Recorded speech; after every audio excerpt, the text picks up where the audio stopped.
What's going on, everybody? It's your boy, the Black Akashi, silent gamer of YouTube, and I'm here to talk about my top 10 video games of 2011. Now, if you're new here, I'm doing a series of top 10 games of the decade, or each year, because if you look back on the freaking decade, there's too many freaking bangers to decide like what's the top 10. So I'll leave a description. I'll leave a link in the description. Leave a link in the video. You know that good stuff. If you're not gonna sit here and watch the video, leave a like. Let me know what your top 10 games are, and just get the. It just. Now I don't want to say get the hell out because that's rude, but sometimes it's being honest. I mean, some people ain't gonna freaking sit back and watch no video talking about no top 10 games, and some people will. But either way, I appreciate whatever you want to do. Like, dislike, comment, share, anything means a lot. But anyway, let's get to it. Number 10, Bulletstorm. Bulletstorm. One of Epic Games' underrated games, and needs a freaking sequel because they even did a remastered version of it, a full clip edition, and these niggas still didn't get a freaking sequel. The game is too freaking good to not get a sequel. Like, the game and mechanics, bro, like so freaking funny, bro. I bought this game on day one because of the gameplay they showed and the epic trailers as well. Like, imagine Wolverine and the Terminator killing mutants and other things on the planet. And also you have the ability to pull off all kinds of crazy shit with this whip. Like, that was the primary sell of this game. The ability to do crazy stuff. You can literally slam the ground and send everyone in the air and shoot an acid charge bullet and evaporate everybody into dust. Like, one of my favorite things to do was to slide and kick the guy and then shoot him in the ass. Like, it's funnier doing it than describing it. It had like this type of skill point system with it, so the better the kill, the more points you get. It's a really great game, and if you haven't played it, you can pick it up for like $15. Number 9, Fight Night Champion. One of my favorite fight nights of all time. This is a game that I borrowed from my friend as well.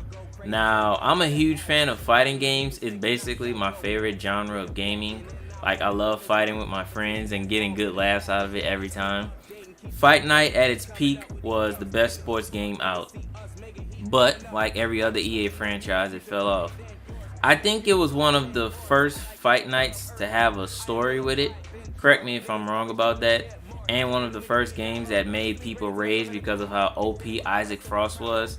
Like, I can go on for hours talking about how many times it took to beat him and how much of a pain it was. I wouldn't mind if Fight Night made a comeback, just as long as it's like Fight Night Champion. Number 8, Crysis II. This is one of the first Crysis games I ever played, and it's still one of the most beautiful games to ever come out on the 360. You play as a soldier in New York in a nano suit that gives you super speed, strength, and invisibility while fighting aliens in the military. I was only interested in the franchise because of that one trailer that had New York by Frank Sinatra playing in the background, and I was like, okay, I'm interested now. Then I got my friends to play it with me, and we had so much fun. One of my friends used to complain about the menu screen being being too loud, and I always told him that it's to let players know, how serious this is. Like, shit just got real. But overall, it's a great game and worth the play.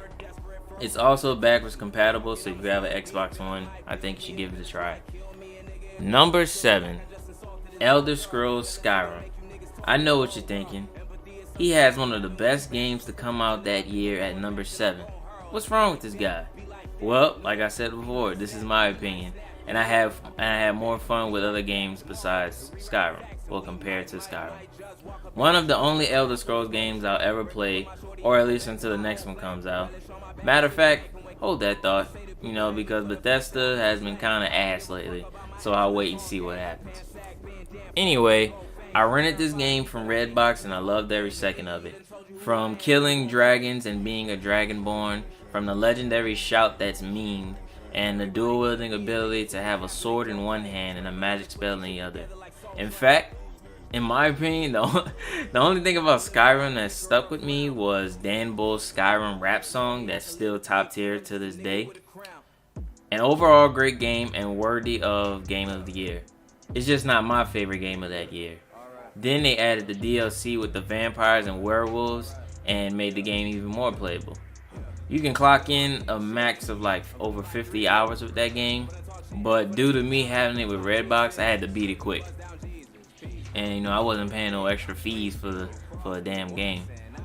One day I'll get the remastered version of it so I can really enjoy the game. I'll probably get it once I see some Elder Scrolls 6 gameplay in the future, but like I said, only time will tell. Number 6, Call of Duty Modern Warfare 3. Now this is my baby when it comes to the Modern Warfare series. As I mentioned in the last video, I prestige like a mug in this game. I'm talking countless hours with this game. This was back when Chris Smoove was still making Call of Duty videos during the Big 3 era with the Heat. Oh, how time flies by. The final story of Soap, Price, and Makarov. The last good COD game by Infinity Ward. Now, I haven't played the new Modern Warfare, so it's good to let me know if it's good or not.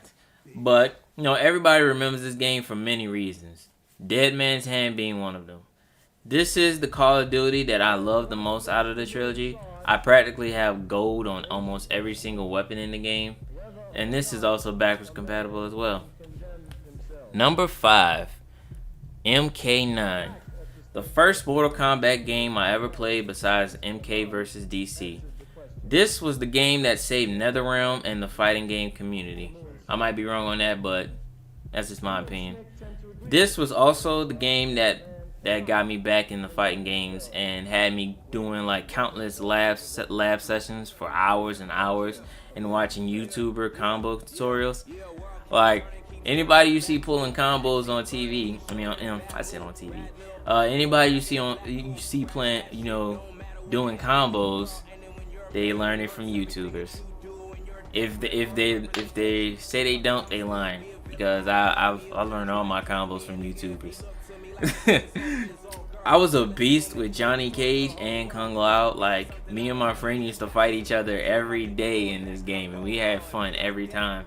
Like, I would watch Evo tournaments of people playing this game, and that made me, want to play this game even more. This is still my favorite MK game, and if they announce the remastered, I'd hop on that bitch so fast. Because that's the only MK game I'm good at.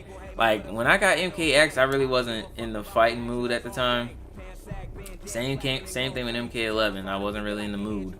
So, that's why MK9 is still my favorite one, because I can hop back on that game and still be a beast. Number 4, LA Noire. One of the most underrated games to come out that year.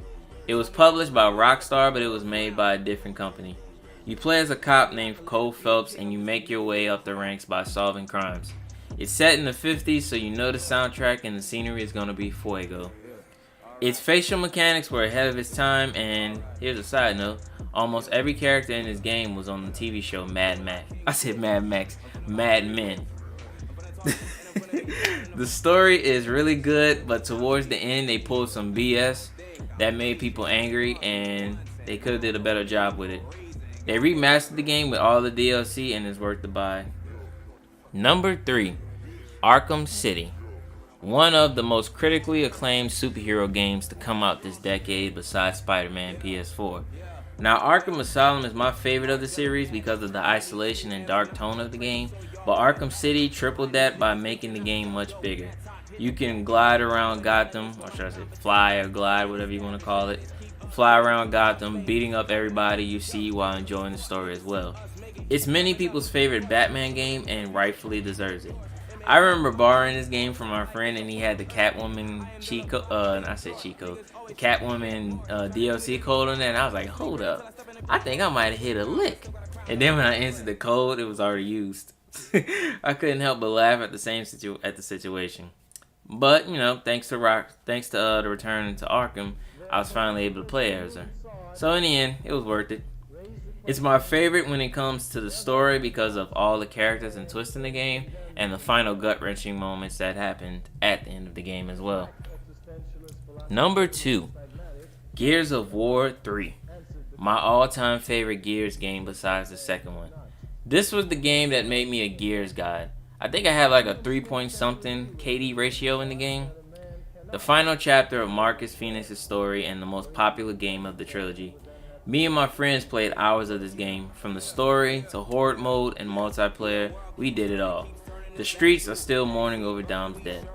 We literally had to end the game session after that happened, bruh. And we was talking about it at school too. He was like so heartbroken. Like we had to go play something else because of it. One of my favorite moments was when me and my boy was playing team deathmatch after school, and we were like the final two on the in the team, and there was like 4 or 5 people on the opposing team. He gets killed, so it's just me, and I just took all them niggas out. We were turning the fuck up and talking that big shit to them niggas, man. Like we was talking that big, bruh. It was like, I knew it was some black people that did this. Ain't no way a white person can pull that off. Anyway, Gears 3 introduced many new things: weapons, characters, new modes, and even Ice-T. And who can forget about the legendary sawed-off shotgun? The best and worst addition to the game. It was the perfect counter to the Gnasher, but you know what they say, everything comes at a price. Now, before I get to my number 1, I think I should mention my honorable mentions, which are Dead Space 2, Saints Row the 3rd, and Battlefield 3. And now for my number 1. My number 1 is undoubtedly Uncharted 3. Now, I'm kind of cheating with this one because I didn't really play this until I got the Nathan Drake collection for my PS4. But hey, this game is beyond words. Everything about the Uncharted franchise is amazing. You get to witness the origins of Nathan and Sully's relationship, and the title lives up to its name, Deception. The gameplay mechanics are amazing and the visuals are beautiful. I was so glad that this wasn't the last game, because then the Nathan Drake collection might not have come out and we never would have gotten Uncharted 4. So thank you, Naughty Dog, for being so amazing and letting me get a chance to enjoy this franchise for what it is. These are my top 10 games of 2011. Let me know what yours are, and thanks for watching the video, and I'll see you in 2012. Updating, keep complaining, keep coming up with these dumb statements. These fought niggas see us making heat coming up, must be frustrating when a nigga future brighter than